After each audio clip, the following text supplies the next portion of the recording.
Okay, good morning, everyone. Shavua Tov. I may have to go offline, but I'm listening to you all the time. Okay. Okay, terrific. Okay, great having you. Okay. We'll do our Dvar Torah as we normally begin.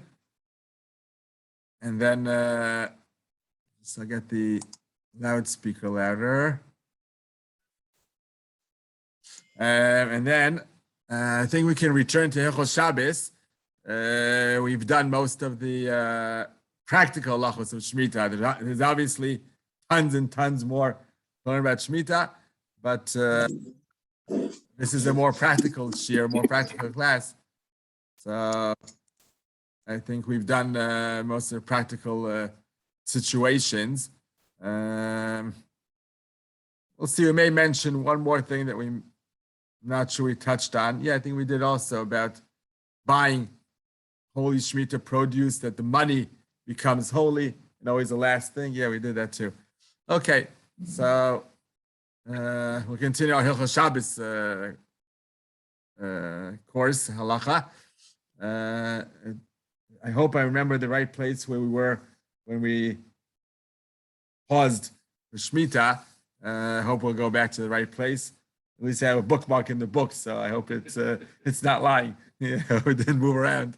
No, but I remember doing the last section where it shows me where the bookmark shows me, so it makes sense that it's in the right place. Okay. For the Dvar Torah, something that came up actually Friday morning. I was listening to a shiur by Rav Lior Engelman. Everyone, actually, it's in Hebrew, so I'm not sure this crowd will find it easy to follow, but he's a very good teacher of Engelman. We have him on Zoom every Friday morning between 9 to 9:45. Now he's doing the Parsha with the Sfas Emes. He's going through the Sfas Emes, a few parts every week of the Sfas Emes. So one of the things he mentioned in the name of the Sfas Emes was the following. He says that Avram Avinu was sitting Petach HaOhel, in the entrance to his tent, and waiting for guests while it was his third day after Bris Milah, and he was hurting very much. Rashi says that the third day is the most painful day. Good morning. And Kechom Hayom, it was very hot outside, and he was still waiting for guests. That's where we see that his attribute of chesed was very strong in Avram Avinu. So the Sfas Emes explains very beautifully. It's a Hasidic way, like usual, because Sfas Emes was a Gur Chassid, was the Rebbe of Gur. He was actually the grandson of the Chidushei Harim, who was the originator of the whole dynasty of Gur. He began the whole dynasty of Gur, his grandfather, and he took after him. He was the next Rebbe after him. So he says something very beautiful. He says that the Torah here is really speaking about Avram himself, his personality, and saying that on one hand, Avram's connection to Hashem was tremendous. And even though it was painful for him those moments, the third day after Bris Milah, yet he was Kechom Hayom. Not that it was so hot outdoors. He himself was fire to connect to Hashem. Vayira elav Hashem b'nei Mamreh, v'yoshev Petach HaOhel Kechom Hayom. He was enthusiastic to meet Hashem. For him, it was like the peak of what can be. He didn't care about his own self. Pain, no pain, doesn't matter. He's speaking to Hashem. I'm all into it. And yet, Petach HaOhel says the Sfas Emes, this means that even a person like Avram Avinu, such a high level, with so much eagerness and excitement to meet Hashem and love towards Hashem, Zera Avraham Ohavi. It says about Avram Avinu that he was in love with Hashem. all his life, very, very close to Hashem, and he announced and declared, Vayikra Sham b'Shem Hashem Keil Olam. He announced Hashem's name to everyone. He publicized Hashem to everyone. And yet, after all that, those qualities and being on the peak of what a human being can ever reach almost, maybe except for Moshe Rabbeinu. Avram was the second best after Moshe Rabbeinu. Even in the book of Yoshua, it says, Ha'adam hagadol ba'anakim. The tallest giant. Yeah, gadol ba'anakim. And Chazal say that, good morning. Chazal say that refers to Avram Avinu. Ha'adam hagadol ba'anakim. So we're talking about a man of a stature that we can't even fathom. And yet, all that, having said all that, and reaching such levels, Petach HaOhel. He was only at the very beginning, the opening of the Ohel, of the tent, to enter a bonding, a strong relationship with Hashem, to enter the tent of holiness. It's not about, again, Hasidic interpretations of Psukim aren't talking about Pshat at all. You never can tell, you can never say this was the Pshat of the Torah. But it's part, I hope it's part of the Shivim Panim, at least. And it teaches us lessons. The Hasidic way is not so much to Pshat, it's to teach us lessons. So they take it completely out of context, out of Pshat totally, but we learn lessons. So he says that we're always in any level we reach, we're only at the very, very beginning. Only in the very, very beginning. We can never feel accomplished totally. We're fine where we are. We've done it. We've reached the level we should, and now we're calm. We're with Hashem. We're Torah mitzvos, content. Everything's good. No, always feel like Avram Avinu, Petach HaOhel. It's just at the very opening. He has more and more to enter and to reach and to climb, even though he was at such a high level at that moment where his Kechom Hayom, he was filled with enthusiasm to meet Hashem and to speak to Hashem and to spill of love to Hashem. All that is Petach HaOhel. That's how. If Avram Avinu only gets Petach HaOhel, then what can we think?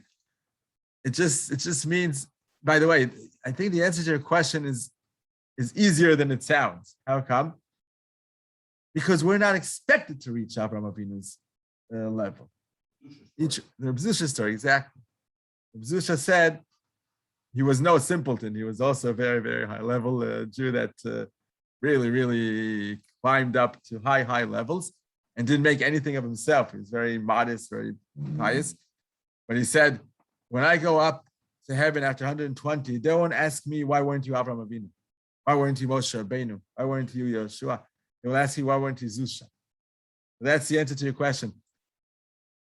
It's all relative. It's all relative. We're not expected and meant to reach Avram's level. We're meant to do the best we can and strive to reach, to actualize our potential as much as we've got in us to actualize our potential. But this just comes to tell us that we can never actualize our potential. So much in us. We can always grow and grow and grow. That identically to Avram Avinu and his potential. He did so much, and yet he was just at the beginning. That's how we should feel. As much as we climb and do better and better and better, it still is only Petach HaOhel. Still a lot to do. By the way, this can be, I'm just thinking of it now, this can be explained.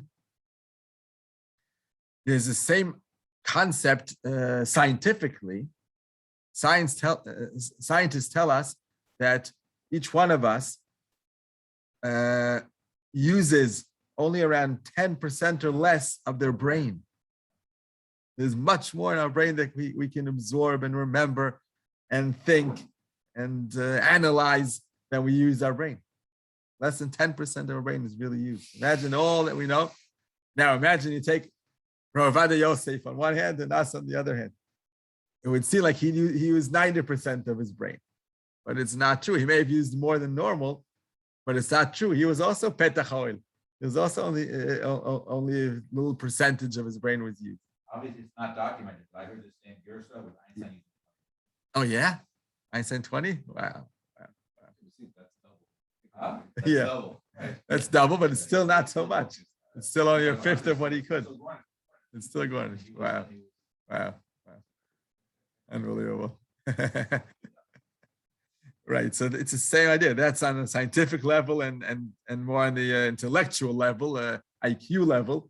But the same thing is spiritually also. We only use 10% of our neshama to connect to Hashem, to connect with Hashem, and to be spiritual. We can do much, much better.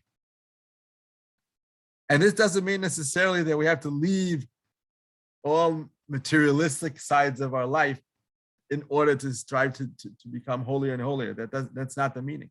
The meaning is, as the Messias Yesharim tells us in the last chapter, Messias Yesharim, chapter 26, which is also beautiful that he wrote the book. He began by 4 words: Yesod HaChochmah v'Shoresh HaChasidut HaTmimah. Yesod HaChochmah v'Shoresh HaChasidut, those 4 words make up abbreviations of Yud Kei Vav Kei. Yesod HaChochmah v'Shoresh HaChasidut, Yud Kei Vav Kei. So, or Yesod HaAvodah, v'Shoresh HaChasidut. Not sure exactly the words, but it's definitely Yud Kei Vav Kei. So he began his whole work, his whole unique book that leads many, many Jews in the right path, the path of the just, it's called in English. He begins with Yud Kei Vav Kei as abbreviations of the first 4 words of his book, and he ends off chapter 26 with Kedusha.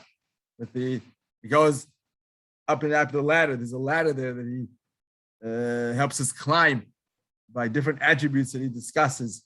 And you do, as you internalize each one, and you're climbing up and up. The last one is holiness, and it's chapter 26. 26 is the gematria of Yud Kei Vav Kei. So he finishes off with Yud Kei Vav Kei and he begins with Yud Kei Vav Kei. It's a very, very special book. I'm sure he planned it. It can't be that by coincidence it turned out 26 chapters. I'm sure it was planned. He was a publisher. He figured to make good money. Okay, I hope not. But yeah, that's good. But so in the 26th chapter, it speaks about holiness. He says holiness isn't to be abstract, to be disconnected from life. That's not what the Torah expects of us and doesn't want from us. He says the Torah wants us to be part of society, to eat and drink and sleep and do everything normally.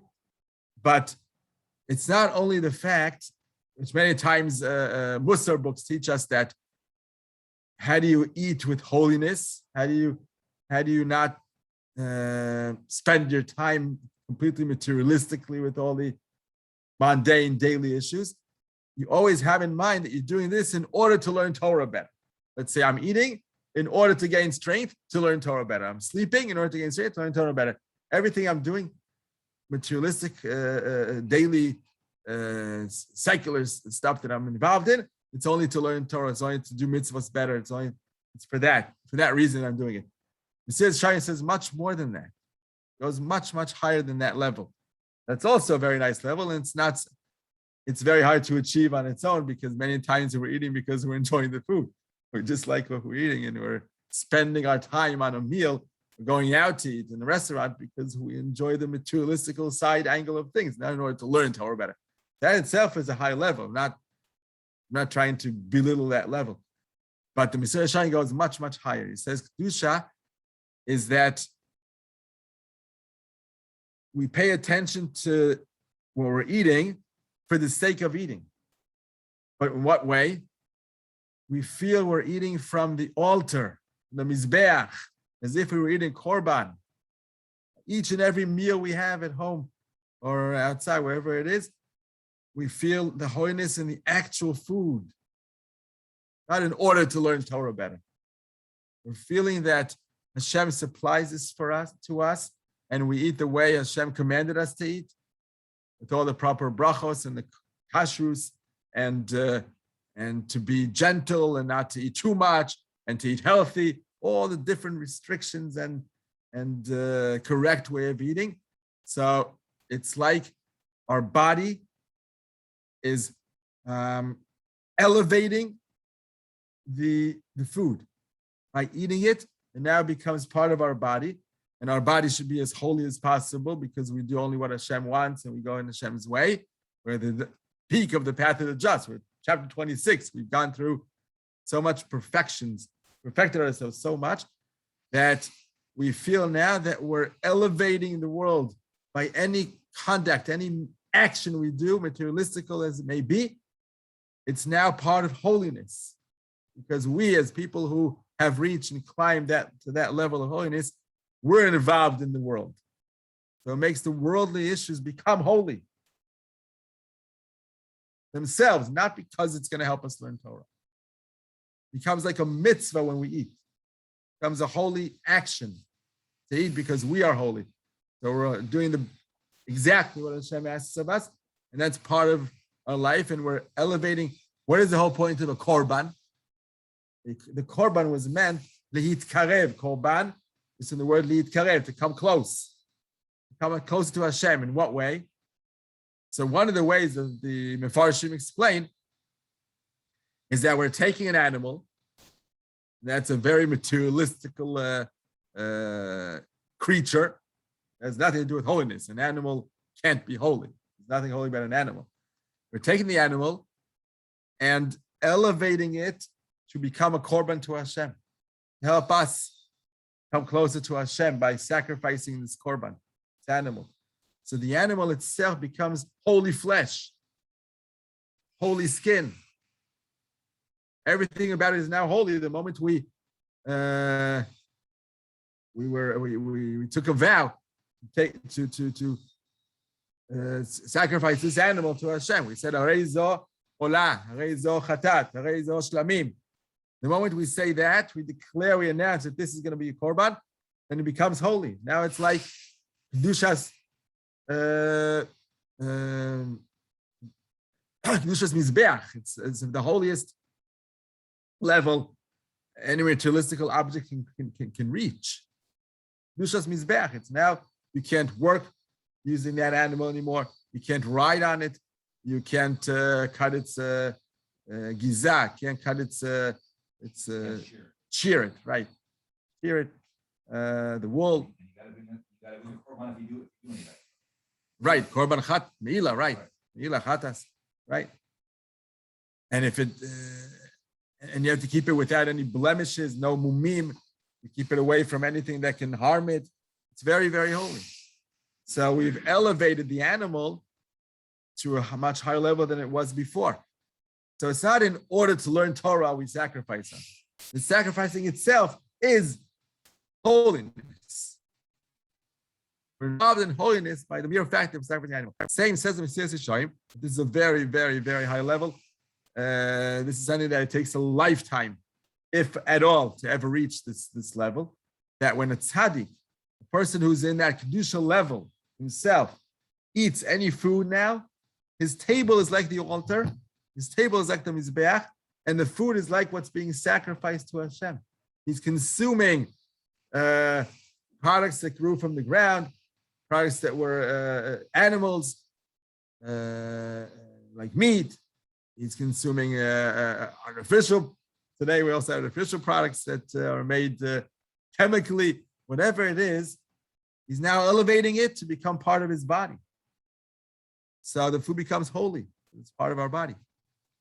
That's the idea of kedusha. So we see that in the end, the idea of becoming holier and holier doesn't mean we become less and less connected and less part of this world.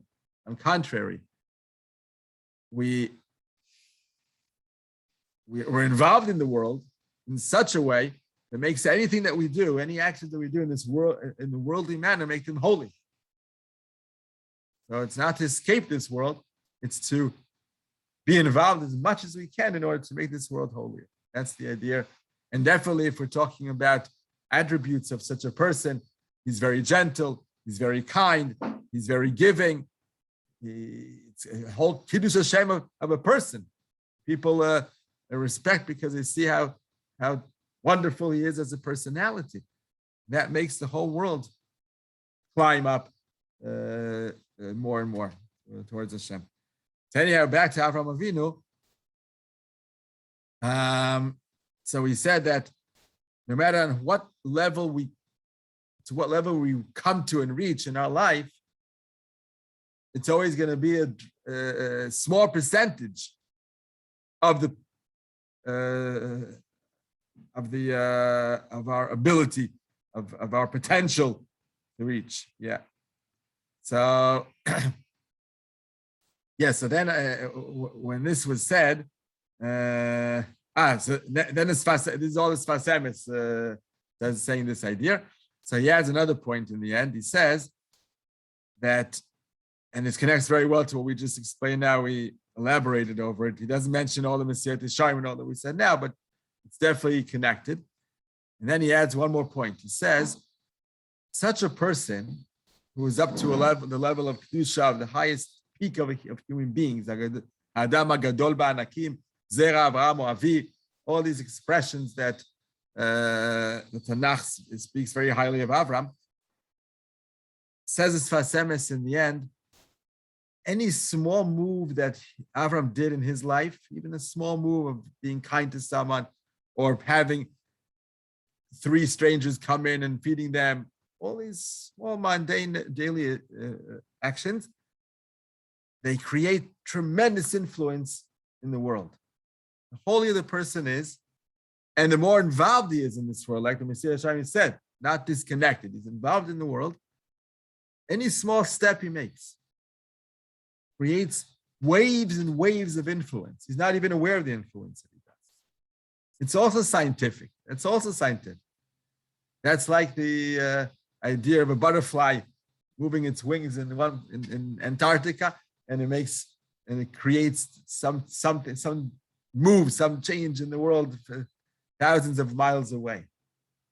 It's also a scientific idea that amazing whoever discovered this point or thought of it, and or Torah Kvantim also that speaks about the way we perceive things. That's the way actually it happens. They have all these do all kinds of experiments with this, that if 2 people observe the same incident, but one thinks it's going to happen this way, one thinks it's going to happen the other way, it really happens differently for each one. Quantum theory, right? Quantum theory. So we see that there is such a thing, that a person can do one action here or perceive something in a certain way, and it influences so much around him.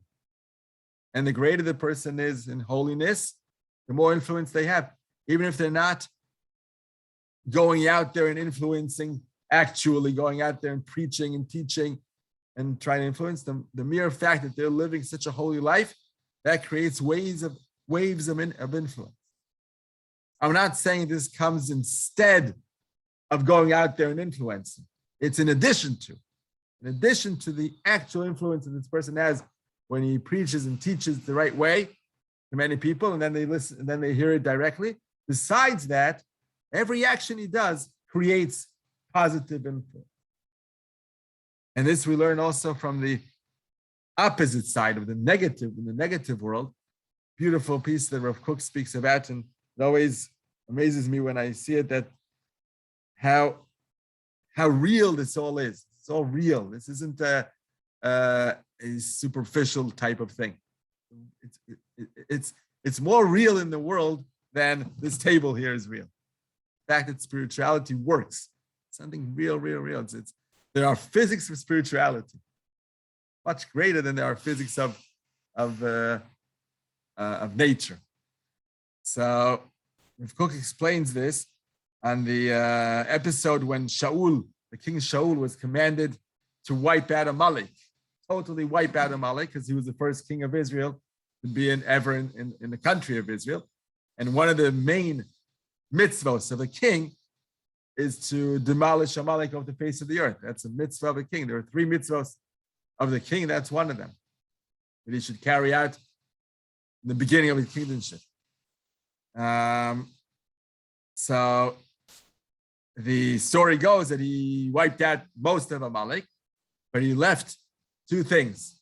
One is Agag, Melech Amalek, the king he did not kill, kept alive, and the Tzonu Bakar, the sheep, cattle, right?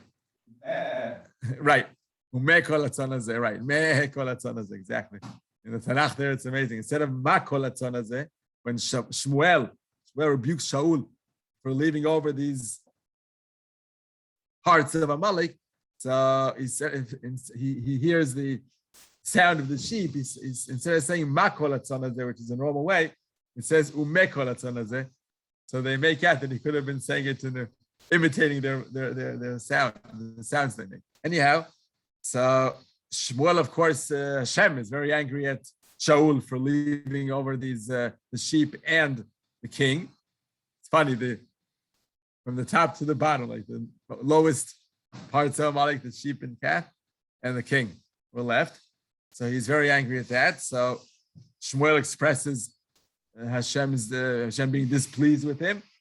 And that's one of the reasons he's going to lose his kingdomship in the end. He's not going to continue. His dynasty will not continue afterwards because he didn't listen to Hashem.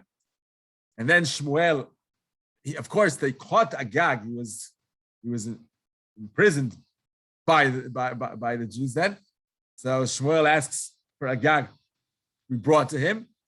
And he says, right, don't mess up with Shmuel. He says, same as you made orphans and wives miserable, that's how I'll make your mother or your wife miserable. And then he chops off his head. Vayishasef Shmuel et Agag. Vayishasef is to chop off his head. And Agag realizes this is achen sar maramadet. Agag realizes that that's the end of him. You know he's going to go now. So the midrash. Yes. Rav, surely that means that it wasn't just Agag alive; it was also his mother. So they hadn't killed everybody. It wasn't just Agag; it was also his mother. Right. Tishkal minashim imecha. I think no. Dr. Kaplan is saying here is rightfully asking kept alive. Because he says, same as you made mothers miserable by killing their children, I'll make your mother miserable. Right. So how is she still alive? Very good. You caught on, Perry. How is she kept alive? She was Amalek. It could be that she wasn't an Amalek from the Amalek dynasty. It could be only his father because it goes by the men. By Goyim, it goes by the men. The child is considered a Adomi or Mitzri or Maleki by his father, not by his mother. By us, by Jews, it goes by the mother. You decide whether you're Jewish or not. By the Goyim, it goes by the father. So I think the answer to Dr. Kaplan's question is that she may not have been a Malek to begin with. That she wasn't a Malek blood mother. Only his father was, which made him a Malek, but she wasn't meant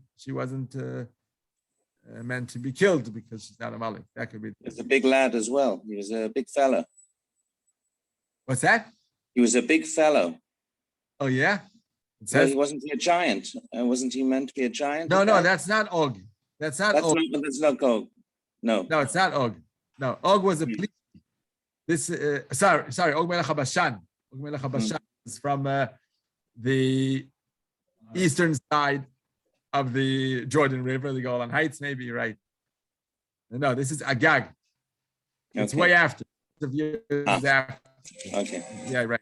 Og was in the days of Moshe Rabbeinu. Moshe Rabbeinu killed Og Melech HaBashan, and Agag days of Shmuel, which was, I would say, 400 years later. 400 years later, because Shlomo built the Beis HaMikdash at the year 400 from Yetzias Mitzrayim. So it's 440 years after Moshe Rabbeinu dies, because there were 40 years in the desert. 440 was Shlomo Melech, and David was reigning for 40 years before Shlomo, so it's 400 years, and that's when Shmuel was, Shaul and Shmuel. So it's around 400 years difference between Moshe and Shmuel. Thank you. Correct. Okay. Thank you. Anyway, good question. I didn't think of it when I read the pasuk. It's a good question. Anyhow, so the Midrash then says that after he had slaughtered and chopped off the head of Agag. So it says that he dissected him into many, many pieces. Maybe it says 12 pieces in the Midrash. His body was dissected into 12 pieces.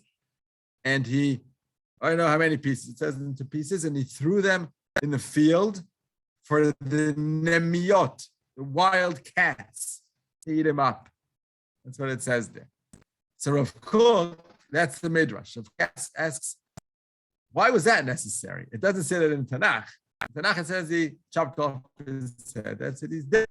Why not, if you don't want to bury him, so just leave him somewhere and let go. What's this idea of dissecting him and throwing him to the wild cats and being eaten up totally? He says like this, the answer is because Agag was so wicked, was so impure, was so terrible and bad that even the remaining body after him dying, dead body, even that could cause bad influence in the world. There's still impurity that the waves of cruelty continue to influence, continue to make waves in the world and make this world a bad world. So he had to radioactive, perfect example also. See, we're doing a lot of science today. No, it always is true that spirituality fits the scientific world. It's always true. It's amazing. That's something that's very beautiful to see how the Shem created both, of course. So they work in the same nature. Anyway, so says Rav Kook, Shmuel wanted to get rid of his body totally. It will become part now of the wild cat's body, and there will be no longer anything left over. Zero left over. Maybe his bones, I guess his bones he can't get rid of. Except for his bones, which are really not him anymore at all. It's no flesh and blood. It's nothing. All the rest was eaten up and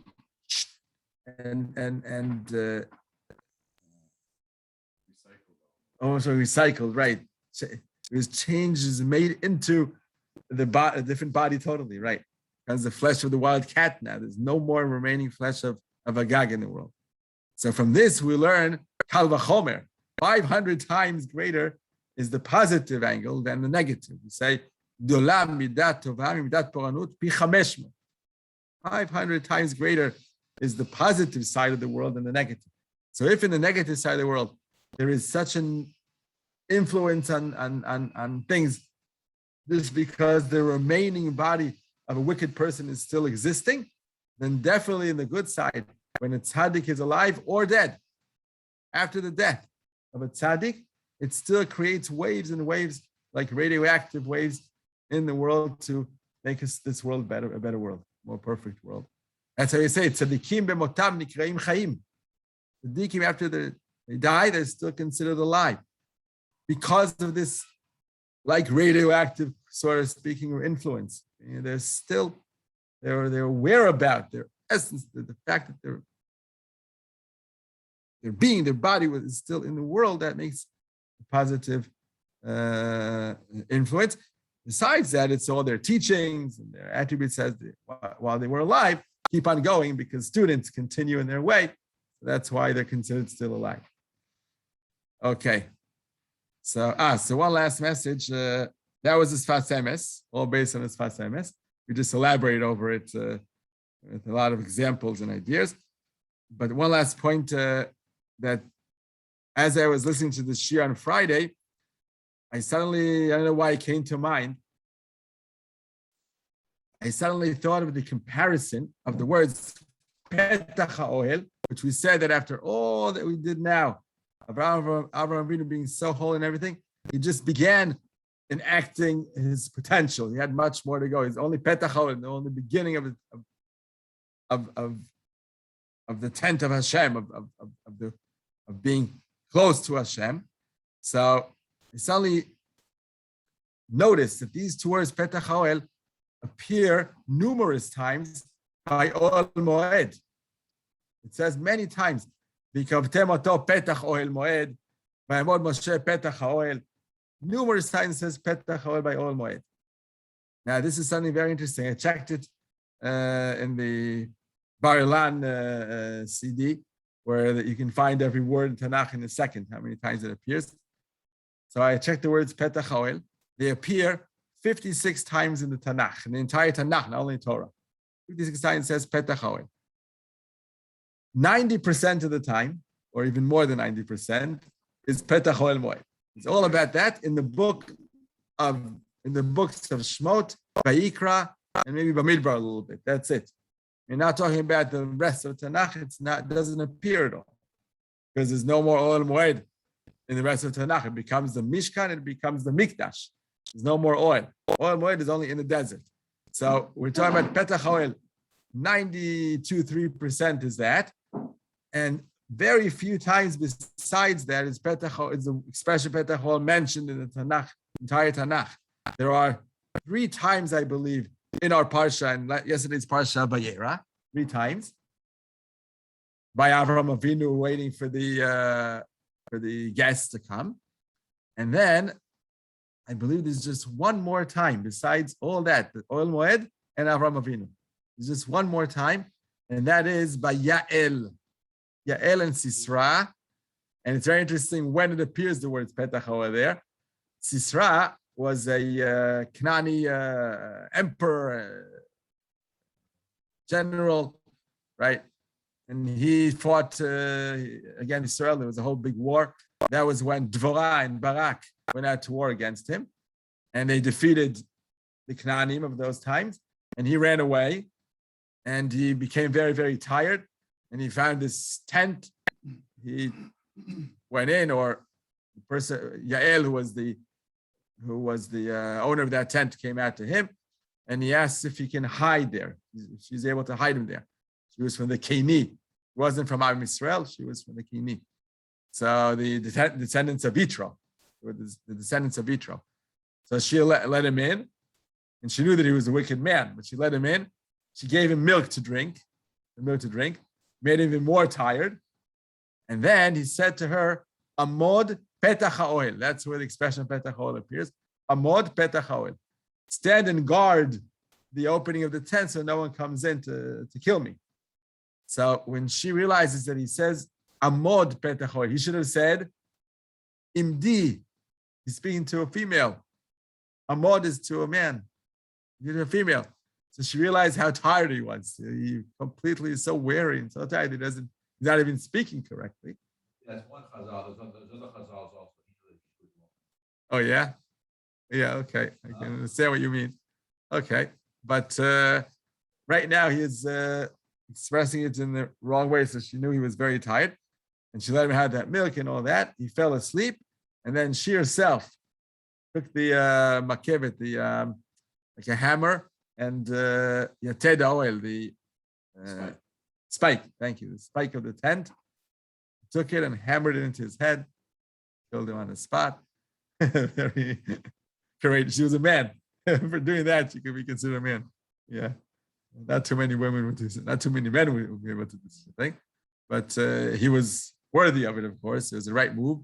It says, "Minashim ba'oel tevorach." That Yael, we see the blessing that she was as blessed as the four mothers that we have. Sarah, Rivka, Rachel, Leah. Minashim ba'oel tevorach. She's even greater than the 4 mothers. So, and there it says, Amod Petach HaOhel. That's it. Those are the times that it says Petach HaOhel in the entire Tanakh. So I thought to myself, the idea behind this is maybe the fact that we said before is that, of course, spirituality, the highest level of spirituality in this world is Beit HaMikdash. That's the highest form of spirituality we can ever reach. That's where we can speak to Hashem. We can serve Hashem directly. The holiest place in the world. And Ohel Moed was that. It was that type of holiest place. It's in the desert. So it was an oil. It was a tent. So the Torah is trying to tell us, Petach HaOhel of Avraham Avinu and Petach HaOhel of Yael, these type of such righteous people, such holy people, can be compared to Petach HaOhel Moed. Their tents. That's what the Sfas Emes was telling us, that a tzaddik, a person who's so holy, he's just beginning, but at least he's At least he's accomplished something to be closer to Hashem than any simpleton, any person who's not climbing up the ladder. It's still only Petach HaOhel. There's still much more to reach, but he's at the entrance of the tent. Which tent? Ohel Moed. His own private tent, his own private life can be compared now to the Ohel Moed. The person who's in the Mishkan, the person who's very strongly, the relationship with him and Hashem is very strong, very bonding, very connected. That's why you can compare his tent to the tent of Ohel Moed. That could be the idea. And then every move he makes is like sacrificing to Hashem in Ohel Moed.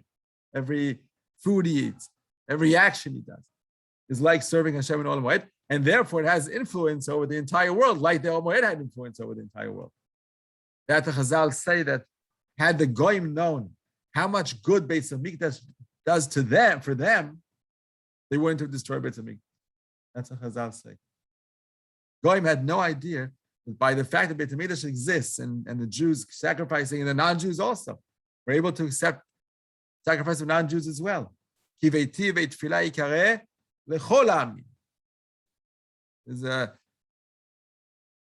accept not totally like Jews sacrificing, there are differences, but there is an ability for a non-Jew to sacrifice in Beit HaMikdash. Had the non-Jews known how much good Beit HaMikdash supplies them, they wouldn't have destroyed Beit HaMikdash. So it's this point that also is also true and also relevant to a tzaddik whose Petach HaOhel, his tent can be compared to Ohel Moed, and his actions compared to the work we do and the work the Kohanim do in Beis Hamikdash. Okay, that's for that. We've done major parts of Shmitah from the practical side. As I said here before, there's much, much, much more to do and discuss on Shmitah, the way we discuss in depth in the Moreno Shir every Sunday evening, or we're also doing Shmitah in the Shabbos morning after Koret Minyan Shir from different angles. There's a lot to discuss further, but it's less and less practical. It's more and more lomdish type of discussions. When we go into the depth and underlying sources and opinions and the Rishonim and Achronim, a lot to do, but that's not the objective of this class. This is more practical. So last week we finished off with the way to deal with holy produce. We said that anything that is grown by Jews and not owned by non-Jews, the land is owned by Jews and it's within the borders that we've spoken about that have the holiness, that bear the holiness of Eretz Yisrael from the point of view of mitzvah stot ba'aretz, then we have to treat the food accordingly.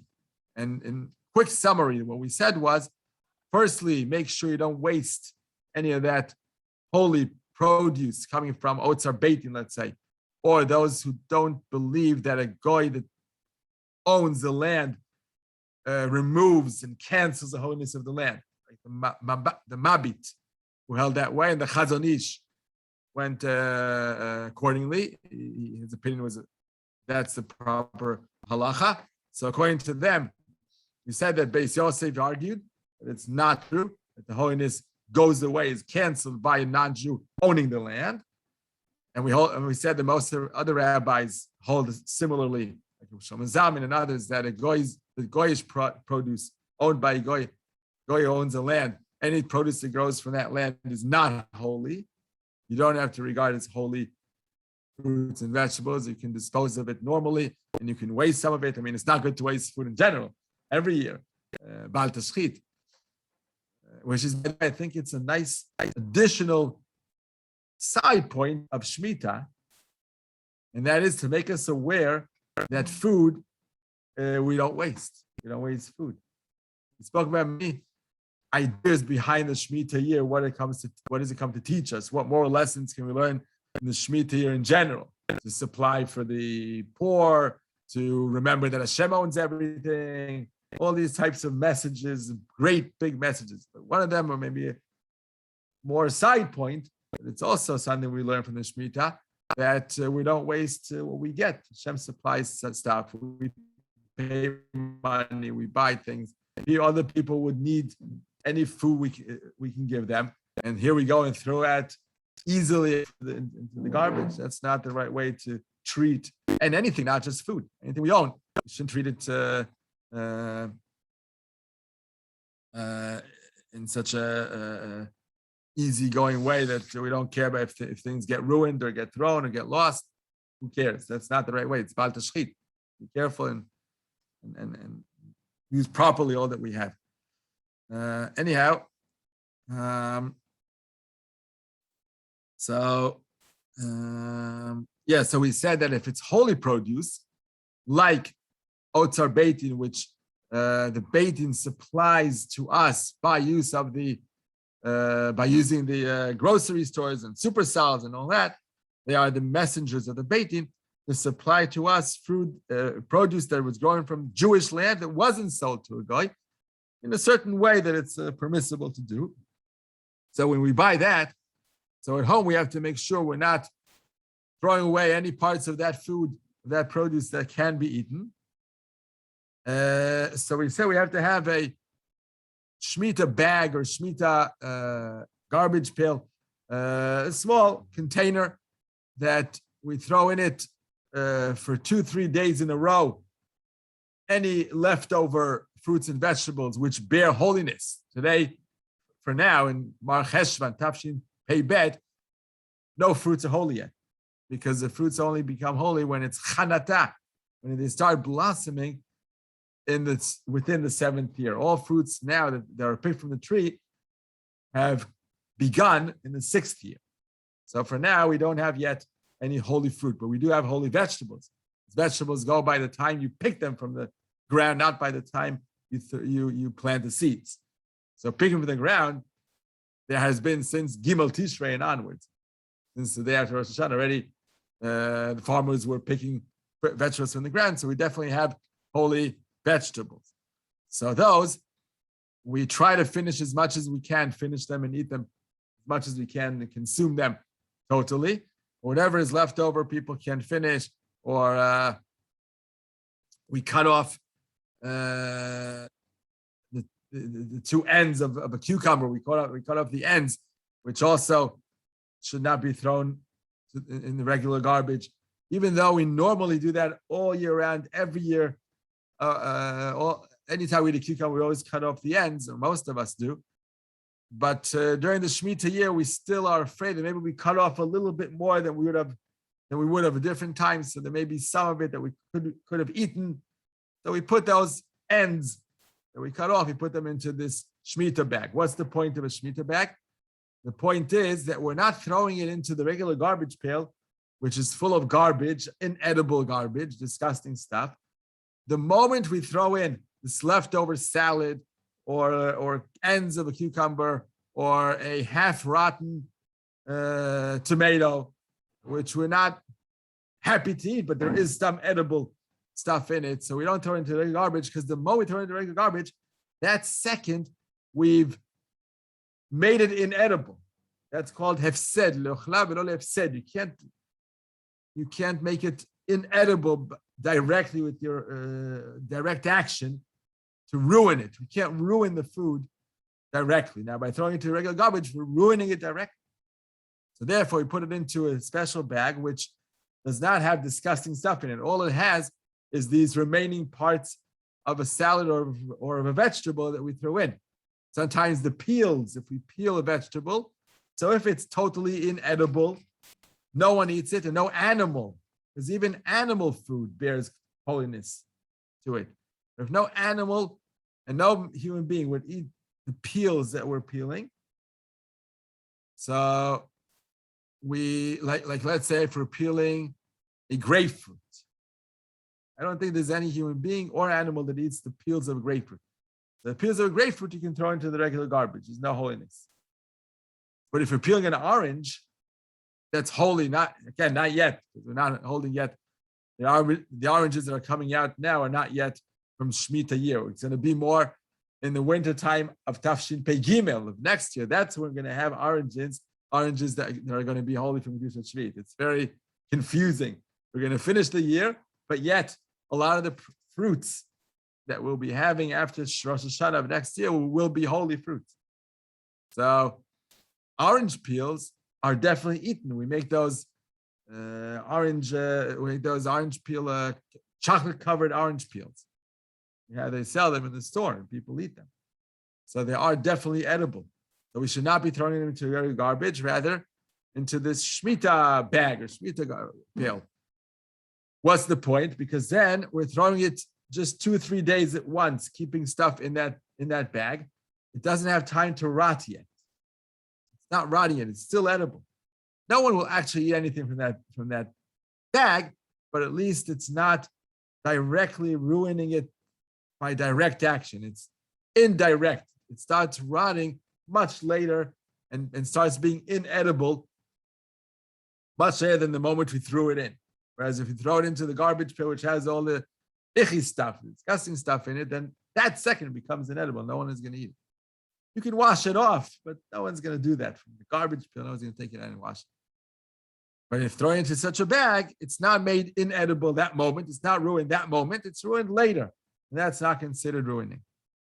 And after 2 or 3 days, we tie the bag, and throw it into the regular garbage, and we open a new bag. Because after 2 or 3 days, the stuff inside the bag already starts rotting, and then it is inedible stuff, and then you are ruining it immediately when you're throwing it. That's the whole point of keeping the holiness of the remaining stuff that we're throwing into garbage. Yeah. That you only have to hold on for 4 hours. Is that a misunderstanding? Something like that? You only have 4 hours? He said, Meaning- I went to that shop that you said over there on Chavetz Chavetz Chaim, yes. I went Yes. over there and I said, this is the Shmitah, this is just the Yes. Shmitah. Right. And I said, so how long do you have to, when you top off the edges and the back, how long do you have to go on the first? About 4 hours. No. So It's not thought true. that he just was not. No, it doesn't rot in 4 hours. No, I didn't No, think so. no. Well, 2 or 3 days. I don't know if he understood you. Maybe it was misunderstanding. Maybe he misunderstood. Or he doesn't know his halacha. That also could be. We never ask the gross store owner what to do halachically. We ask him how much the price is, what the price is and what where it comes from. That he knows, but not I halacha. just thought that maybe. No. Not that I'm aware of. 4 hours is much too little. Sometimes we have to do that with a soup. If we have a vegetable soup or even chicken soup that has some vegetables in it, which are holy Kedushat Shvit soup. Kedushat Shvit vegetables. So now the whole soup becomes Kedushat Shvit soup. It's like a piece of chicken, which makes the whole soup fleshik.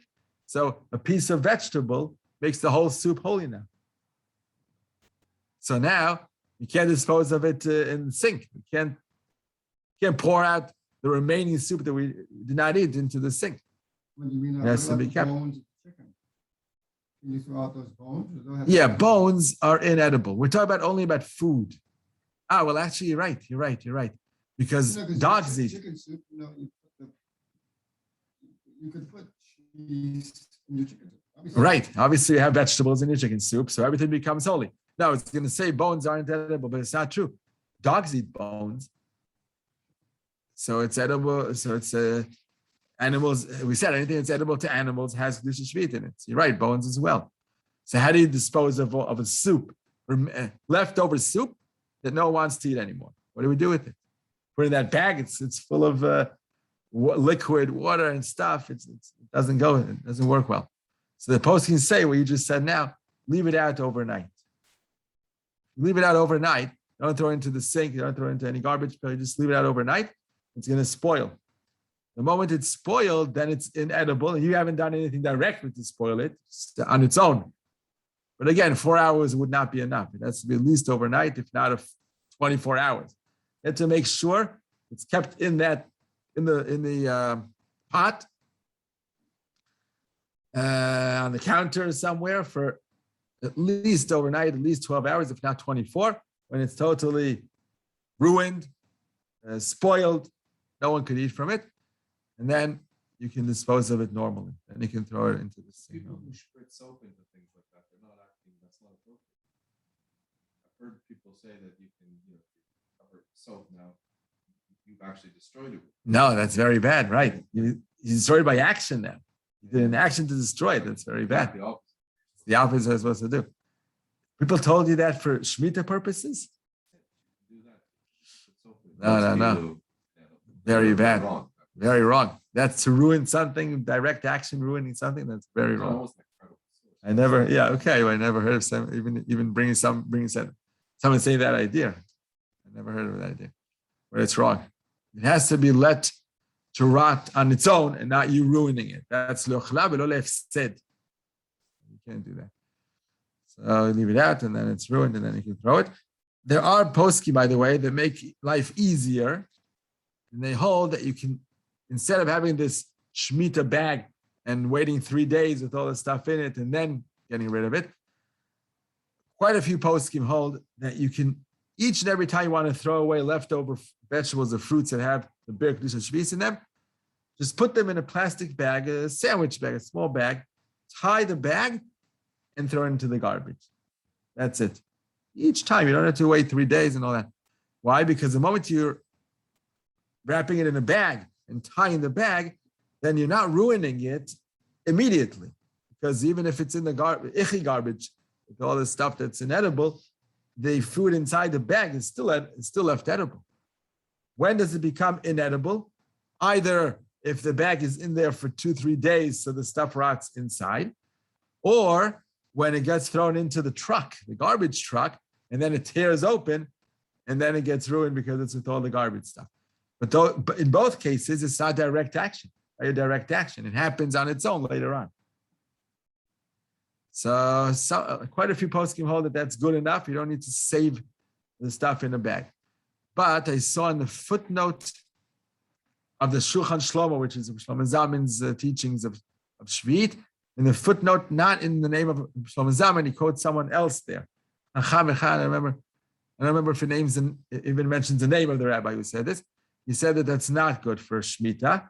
It's good for Trumos Umasros. If you have the Truma or Trumas Meiser that we cannot eat because it's meant to go to the Kohanim, and the Kohanim can't because they're impure, so we have to get rid of that. That's good enough to put it into a plastic bag. Some say 2 bags, wrap it double wrapping so it should stay well covered, and then throw it into regular garbage. But this Chacham Echad, this rabbi who they quote there in the footnote, says that by Shmita, it's improper to do even that. You have to keep it to rot and then throw it into the garbage. What was the reason to make a differentiate between Truma and Trumas Meiser and Shmita? There was a nice svara there that made that difference. Why by Shmita we cannot just throw it out in a bag, tie it up and throw it in the bag, even though it's not directly ruining it. Whereas Truma and Trumas Meiser, one can do that. What was the difference? Yes. Yes, I remember the difference now. By Truma, we're supposed to get rid of the Truma because no one can eat it. So the better way to get rid of it is Sreifa or Kvura. There's Elu and Nisrafin, Berin and Ikbarin. Either burn it or bury it.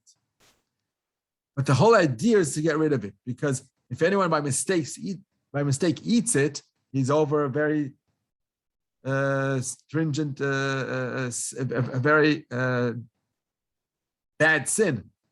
Because eating truma by a zar, by a person who's not a kohen, or a kohen who eats truma when he's not pure, is mita bidei shamayim.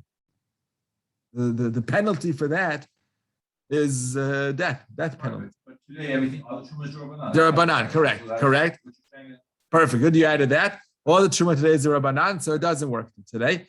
But we still take after the severity of the sin, and we don't touch truma whatsoever. So we're not really trying to dispose of the truma, meaning we're not trying to. The idea is that we're not meant to eat it at all. By truma, we're not meant to eat it at all. What's the point? What should we do to the truma? Lisrov, to burn, or to bury. This way no one can get to it. The idea is to make sure no one gets to it. So same idea applies when you put it in a plastic bag and tie it up well and even double wrap it and throw it into the garbage, no one's going to get to it. That's the idea, like burying it in the garbage. So that's the idea. By Shmita, we're not supposed to get rid of it. The whole idea of Shmita is eat it up. Eat it totally. It's meant for us to eat. It's just unfortunate that someone hasn't finished his salad in the plate, and now no one's going to eat from that plate anymore. So we have to sort of not get rid of it. We have to make it inedible. Not make it by action, but let it become, that's a better phrase. Let it become inedible, because all that in the meantime, it's stuff that can be eaten. So why get rid of it? The moment you dispose of it immediately, within a plastic bag even, into the garbage, that's like burying it or burning it. That's like saying, I don't want to have it anymore, which is not true. This I want to eat. This, unfortunately, this wasn't finished all the way and no one's going to touch it now. But if someone may come home and say, I'll wash this this piece of lettuce or this piece of tomato that was left over, wash it thoroughly with soap and water, and I'll eat it. Go ahead, perfect. That's the proper thing. So we're not for burying it or burning it, we're for keeping it as long as we can. Maybe it can be eaten. Even if not, we're keeping it till the moment it can't be eaten totally. It's already rotten, totally rotten, and then we throw it. So that's the idea. So why is hummus nowadays, why is it Rabbanan? Because we don't have the majority of Jews living in Israel. That's the idea. Yeah. Hummus and rice was the whole business. Yeah. All of Israel mice said they're Rabbanan until majority of Jews will be living in Israel. What a question I had. You know how, Yeah. how meticulous do we have to be about this business? When you have the red pepper and you cut it open and it has this little seed. Yeah, right. Those little seeds, right. You have to, mamish, go and get each one of those seeds and put it in that little special bag.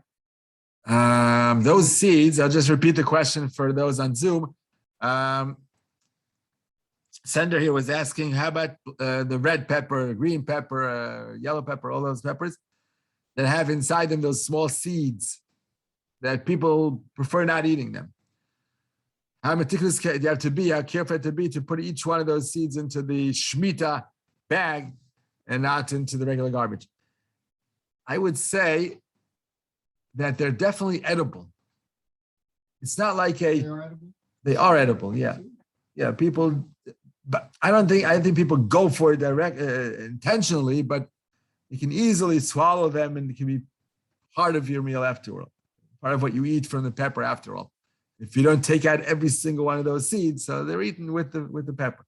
It's unlike the pit Right. of an apricot or peach pit or a cherry pit. You can't eat those, and no animal can eat them either. So those are completely disposable. You have to make sure all around the pit there's nothing in the fruit left over. That's very important too. When you start having fruits bearing kedusha, you'll see that the pits have to be cleaned off and eaten up as best as you can around it, and only then throw the pit into the garbage.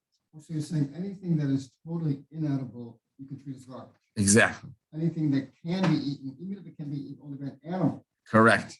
Needs to be thrown into that bag. And since the seeds of a pepper are eaten even by human beings, let alone animals, human beings eat them even. It's nothing bad for you, and people don't like them particularly, but if they happen to be in the salad or on the pepper and they bite into it and it goes down their throat, it's okay, totally fine. So it becomes definitely something that's edible, and therefore it has to be thrown into the Shmitah. Rav Yoshiv has this general kula. Dafka Rav Yoshiv has a leniency, which Shlomo Zalman disagrees with. Rav Yoshiv holds that anything left over, definitely those seeds will come under this category. Anything left over that in every year, other year, not Dafka Shmitah, every other year, the way you conduct your life, it's always something that's thrown into the garbage. You never eat from it for the next meal. You keep it for the next meal, or sometimes you eat, sometimes you don't. You never eat it. For example, if you have a guest over or even yourselves when you're eating and you have some leftover salad. So there's a difference between leftover salad in the bowl and leftover salad in someone's plate, private plate. In someone's private plate, all the years, you just shove it directly into the garbage. No one would come and say, even rarely, you don't find that someone would say, I'll finish up this salad from a stranger. You could do it from your kid's plate. Your kid's plate, you do finish off what they hadn't eaten. It's always, they say, the father's the garbage pail. He eats up all the leftovers for the children. So that's eaten during the rest of the year. So that mustn't be thrown. The leftover salad of a kid should not be thrown into the garbage, even according to HaOhel Yoshiv, because it could and sometimes is eaten by the parents to finish the leftover stuff that the kids didn't finish. But if you're having just a guest over and they don't finish from their plate, no one is going to touch that leftover any year, any time, no way. So says HaOhel Yoshiv, that becomes inedible. It's like now inedible because no one's going to eat it. Why did the Rosh Hashanah like that? So according to HaOhel Yoshiv, you can throw it into regular garbage. You don't need the Shmita garbage. When you need the Shmita garbage? For leftovers in the bowl. Because in the bowl, it just turned out this specific meal that no one finished that a little bit of that amount, a little amount from that bowl. But normally other meals, it could be finished all the way. So that's something that's sometimes eaten, and that has to be thrown into, unless better if you eat it. But if no one can eat it, they're all stuffed and you have no point in leaving it for the next meal, that has to be thrown, even according to HaOhel Yoshiv, has to be thrown into the Shmita bag and not into the regular garbage.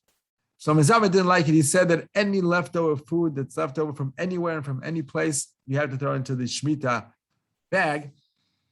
I believe one or two things. A is that he didn't consider this something that's always thrown away, because sometimes our guests finish up their whole salad totally. They finish their whole salad totally. So the fact that this time this guest has had some leftovers doesn't make it never something that's never eaten. It's not like the pit, a hard pit of an apricot, which no one ever eats. That's when we say doesn't require the Shmita bag, or peels of a fruit that is never eaten by human beings or animals. That peel doesn't need to be thrown into the Shmita. But any edible food that turned out in this specific situation that someone didn't finish from their plate, it doesn't mean it's never finished from people's plates. So therefore, he said it has to be thrown into a Shmita plate. By the way, they use this HaOhel Yoshiv's idea today, this year in the army. I was so shocked and puzzled by the fact that the entire army in this year is buying Otzar Beitin, Otzar Arts produce. Yes, the entire army is based on Otzar Beitin. It's I guess crazy. you want to say catering halls. No. It's catering halls that obviously no one's gonna eat those leftovers. Right. As far as I know, catering halls have either Heter Mechira or Nochri. Depends which kashis you have there. You have the Badat Tzedachari, so it's Nochri, and you have the Rabbanut, so it's Heter Mechira. Catering halls. Catering halls that have that basic. Oh, so I've never even experienced one like that. I wish they were, because then I could eat my vegetables That's when you pick your at events. I prefer not eating vegetables this year at any event. Yeah. I don't know why not. They don't have it. I think because of this issue of so much going to waste, so much being thrown out in catering halls. I mean, but that's actually will rely on Yashi. That's not looking for a kula. I know, That's as but mainstream as you get in the Haredim. I know, but the Haredim in general prefer Nochri over Otzar Beitin. In general, they prefer Nochri. So why get into this issue to have to use this for HaOhel Yoshiv's psak instead of just going for the better quote unquote solution of using Nochri? So they go for Nochri and that's it. Although it has to be that they rely on the Beit Yosef and those who argue against the Chazon Ish that Nochri doesn't bear Kedusha. If Nochri bears Kedusha, then they have this whole issue again, and then they have to use HaOhel Yoshiv's leniency to allow it to throw in the garbage. What's the idea? Even though in the army, I know my son is in the army now, and I know it from my days in the army, tons and tons and tons of leftover food are thrown into the garbage daily. It's so difficult to watch. But any cottage cheese container that was just opened, even if it wasn't touched by anyone, or even just 1 teaspoon taken into a plate, they throw the entire container away in the garbage. That meal, never, ever, ever do they leave leftover food from meal to meal, anything, no matter how edible it may be. Very painful to see. It used to be the Lechet Israel used to take leftovers from, they stopped now, from camps, from different machanot of the army. They stopped because they were once sued for, even though they're doing it all from the bottom of their heart and only to do good to others, but there was once a case where the food it was ruined already, it was spoiled. Inside food poisoning. And they sued. I don't remember what happened then. I know they were sued for it. I don't remember what happened finally. In America, there's the Good Samaritan. Okay, which means? Which would prevent anyone from stealing or claiming damage. Yes. It makes sense. A person is doing chesed. Yeah, all his point is to do good. Unless they can prove neglect. Yeah. Gross negligence. Gross negligence. Yeah, right. Because they do everything refrigerated. They have trucks, refrigerated trucks they have to take stuff from place to place. It's definitely not negligence. Yeah, to ask him what happened with that. But as far as I'm aware, since that happened, they start taking from camps and from halls. You stay from wedding halls and all that. They start from all those places. Because of that one time that they were sued. Very, very disappointing. Anyway, so what is it based on that they're using Otzar Aretz produce, Otzar Beitin, which is definitely holy according to all opinions, and they're throwing away so much stuff every single meal. So many fruits and vegetables are going thrown away. The answer is Rabbi Yoshi, because they say that since all the other years, there's no such thing that you return anything into the refrigerator after a meal. So it's as if when we brought it out, finished the meal, it's as if completely ruined, spoiled. There's nothing to do with it anymore. It's inedible. It's garbage, because that's the way we treat it every other year. Treat it as garbage. It becomes garbage, and therefore you're allowed to throw it into the regular garbage. Now, you can't tell me that it's still problematic from the point of view that an animal can still eat it. An animal definitely would eat leftover salad from an army base. But that doesn't matter, because an animal will still eat it from the garbage itself. Even if it's in the garbage pail with all this bad, disgusting stuff. That doesn't bother the animal. So by disposing of it in the regular garbage, you haven't ruined it more than it would be as is, because for human beings, it's inedible because the army doesn't allow anyone to eat from it after the time was served. For animals, it's edible, but it's also edible when it's in the garbage. So you can throw it in the regular garbage. That's the cheshbon they make in the army to allow it to use that. I think it's also something that they do in the business angle. That Otzar gains a lot when the entire army buys its produce from Otzar. I'm shocked they had that contract. I know. Doesn't make sense. I'm also shocked. I was shocked to hear that that's what they use in the army. But business answers all questions. Protects you. Yeah, it's a business deal that's right. One thing is nice about it, but I don't think it's good. It's enough to sacrifice throwing away so much for that. And that is that the Jewish army is using Jewish produce and is using holy produce. It's very beautiful that soldiers are eating holy produce of the land, of Shmitah. That's beautiful. It's like a soldier putting on tefillin, same idea. Eating now holy produce. It's beautiful. We intertwine between the holiness of mitzvah Eretz Israel, of soldiers protecting us in our homeland, intertwined with the holiness of Yeshuv Eretz Israel, of the produce of the ground. It all comes together. It's a very beautiful thing that's happening, but it's on the price is very high to pay. It's a very high price to pay for that beautiful situation to be enacted. I don't know why it was decided that way, but that's what it is. Even in Merkaz Arav, in Yeshir Merkaz Arav, they contemplate whether to use the Otzar or not, and they decide not.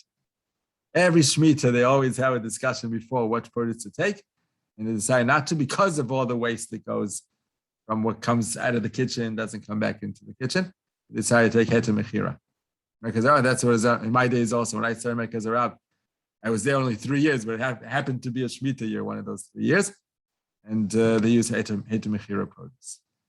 They wouldn't take Nochri, of course, but they're not taking Otzar Beitin because of this issue of having to throw away so much. Yeah. And HaOhel the same. HaOhel, I think, also does Heter Mechira also. Yeah. But the army is the army is better than HaOhel and better than regular Rav. They're taking Otzar. It's yeah. Being stricter, exactly. Yeah. I don't know. I'm afraid to say that it's something on the business side of things that made it happen. Right. Someone made a big fortune out of it. And so again, if you have Rabbi Yasha to base the daily conduct on, it's not too bad. It can't be too bad. Rabbi Yasha was a tremendous posek and he was very stringent. So if he allowed this happen, then they have who to rely on, but still.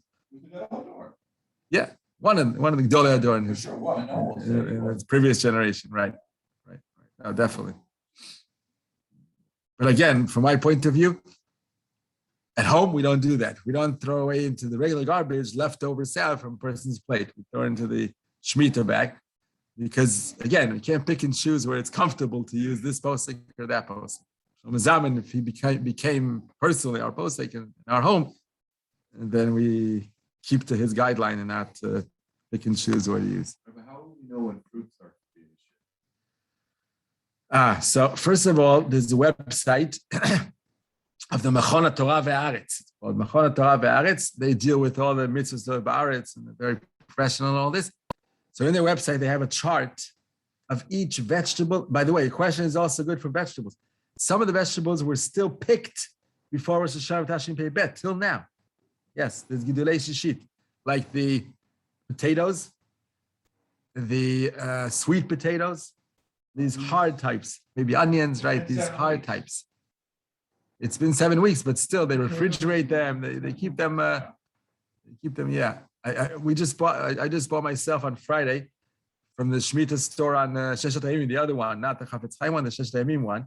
Where you go and back and back in the store they have the Otzar. The front is the Heter Mechira, the back is the Otzar.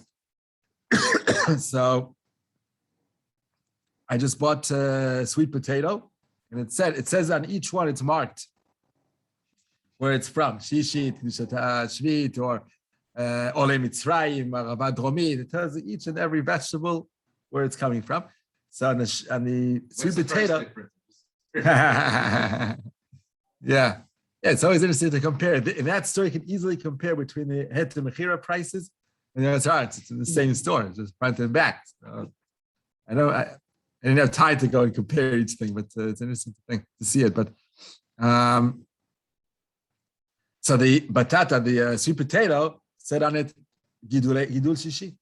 Still coming from what's picked before Rosh Hashanah. You still have that. So I'm assuming that on each and every fruit you buy in the Otzar Aretz grocery stores, they'll be saying the same. They'll be saying Shvit or Shminit when they start sprouting after the Rosh Hashanah of Tavshin Pei Gimel. So it's going to be already non-holy. But everything that's going to be holy, it's going to say Kedushat Shvit on the around that fruit. When you buy in regular stores, so you don't really have to care for it because you're buying from a place that's either Nochri or Heter Mechira for all produce that needs it. They're not going to do Heter Mechira for fruit now that doesn't need Heter Mechira because they're not holy yet. You're going to do Heter Mechira forever anything that starts growing, fruits that starts growing from the land. But anyway, the land was sold. It's not the fruit that's sold. The land is sold to a guy. So anything that grows from now on in that field is no longer Kedushat Shvit, whoever holds by Heter Mechira. So it doesn't matter. If you buy in a regular store, it doesn't have to mark what it is. The kashrus itself tells you if it's Heter Mechira that there's no Kedushat Shvit in anything you buy here. I think it's a big lacking in fulfilling and gaining the uniqueness of this year. We're just going around, we're selling it, and then we're not noticing Shmita at all. It's as if it's a regular year. That's like a Rav Moshe's, but like an Eruv around the large city. Yeah. Oh, he said that about that. I didn't know that. I remember once You don't the get the Eruv was feel down of in Toronto. Shabbos that way. I remember once Shabbos, like a few years ago, the Eruv was down in Toronto. Uh-huh. And people women were pushing their baby strollers, like in the middle of the watch the guy walk up to someone with their room is down. Wow. Not Oh, yeah, just yeah, yeah, like, yeah, yeah, yeah. oh, They told them middle of the street, they told them that? Yeah, like That's terrible. They shouldn't have done that. obviously. Yeah. Mutav shishogin rabbi mezidin. It's better to be shogin than to be mezid in such cases. Wow. Wow. That's a big challenge. If a woman would really, really care, I don't know what. She could take the baby in her hand and walk away because the baby is chai noseh atzmo. The baby, it depends what age. Right. If it's an infant, not. A 2-year-old kid, yes. Right. Not a 3-month, An infant, 6 month, 3 months, right. Right. Wow. What do you do? Wow. You can call a guy. You call a guy to carry it for you. Ask a guy on the street. Can you carry this for me? Also true. Right. Correct. Right. There's very slim solutions for that case. Wow. Okay. Wow. 1027. Okay. So this time we've really completed the Shmitah. Yeah, we did the schar already last week, the buying and purchasing of Shmitah produce, of the money getting holy also and all that. We did that last week. So from as far as I can tell, covered really nicely the practical sides of Shmitah. Whoever has a question or later on during the year, questions come up on Shmitah, definitely don't be afraid to ask. Hopefully you can answer them. Yeah. To be spotted is Rosh Hashanah for trees. Right, but not concerning So Shmitah. that's why in a Shmitah year, it's not Nogea. Not Nogea at all. No, Not Nogea at all. nothing to do with Shmitah. All the laws are. Shmitah is Rosh Hashanah to Rosh Hashanah. No, Rosh Hashanah to Rosh Hashanah, nothing to do with Tu B'Shvat. To be spotted is just it's a grind. Right, regarding Shmitah, right. Shmitah, Shmitah, yeah. Right, nothing to do with Shmitah, right. Okay, I guess it's only 2 minutes to the end, so I guess we won't start HaOhel Shabbos. Next week, B'ezrat Hashem, we'll go back to HaOhel Shabbos. Again, as far as the bookmark is telling me, and I recall that we did the stuff before the bookmark, so it makes sense, it's in the right place. We start a new chapter. We're nearing the end of this book, of the first volume of HaOhel Shabbos of Rabbi Malka, chapter 43. It's going to talk about electrical appliances, zerem chashmali. That's stuff that we should, very important to Shabbos. Something got into my throat. So, B'ezrat Hashem, next week we'll start directly from this, unless there'll be any Shmitah questions that we'll do first. Okay, take care. Toda rabba. Thank you very much. Good week. Shavua tov. Shavua tov. Okay, call 2. B'akasha. Bye-bye.